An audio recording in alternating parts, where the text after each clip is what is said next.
Hello mes épicuriens, j'espère que vous allez bien. Aujourd'hui, je vous reviens avec ma recette super délicieuse et gourmande de purée de patates douces. On entend très souvent parler de la purée de pommes de terre, purée de pois chiches, purée de taro, purée de melon, mais très rarement on entend parler de purée de patates douces. Alors j'espère que ça sera une bonne addition à vos recettes de maison.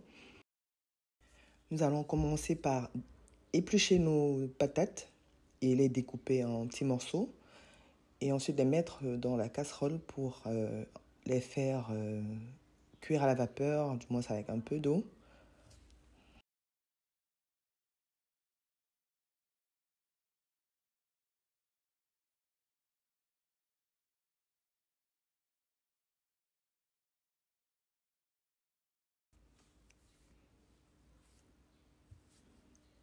On va ajouter du sel. Moi, j'utilise du sel d'Himalayan. Ensuite, j'ajoute du courbouillon de poulet, juste un peu, pour relever le goût, bien sûr.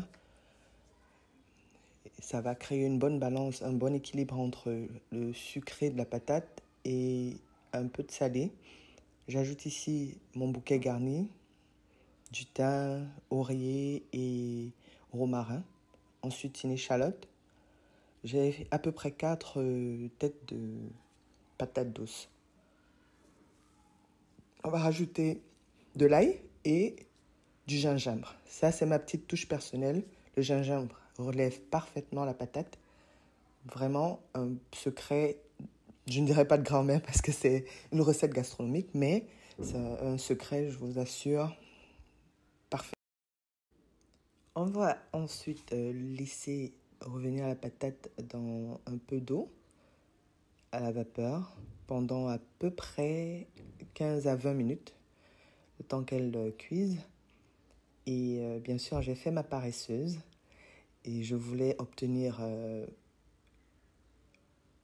résultat qu'une main normale ne pourrait atteindre. Donc, j'ai utilisé mon robot et effectivement, c'était plus smooth, plus lisse et onctueux.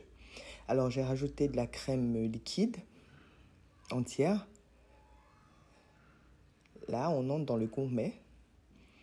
Il faut se rassurer de remuer au maximum pour éviter que toute la patate ne s'écrase complètement. Je vais rajouter du beurre de table. Il est important de noter la qualité des produits. On ne triche pas. On veut du gastronomique, on veut du onctueux, on veut du délicieux. Donc on va utiliser du bon beurre de table, 82% de préférence. Et on continue à mixer. Au fur et à mesure, je vais rajouter un peu de mon gingembre que j'avais laissé au départ, frais. Et on remue encore un peu. Je vais rajouter ensuite de la crème épaisse pour relever encore plus le goût. Bien sûr, vérifiez votre assaisonnement pour qu'il y ait assez de sel et aussi du poivre, si possible. Alors, j'espère que vous allez tester. C'est une recette qui s'accompagne avec toutes les viandes et même du poisson. Je l'ai accompagné ici avec ma souris d'agneau aux oignons confits. Je vous passerai la recette très prochainement. J'espère que vous allez tester et ne manquez pas de me faire en commentaire comment vous l'avez essayé et si c'était aussi délicieux que ça le paraît. Bon appétit et à très bientôt.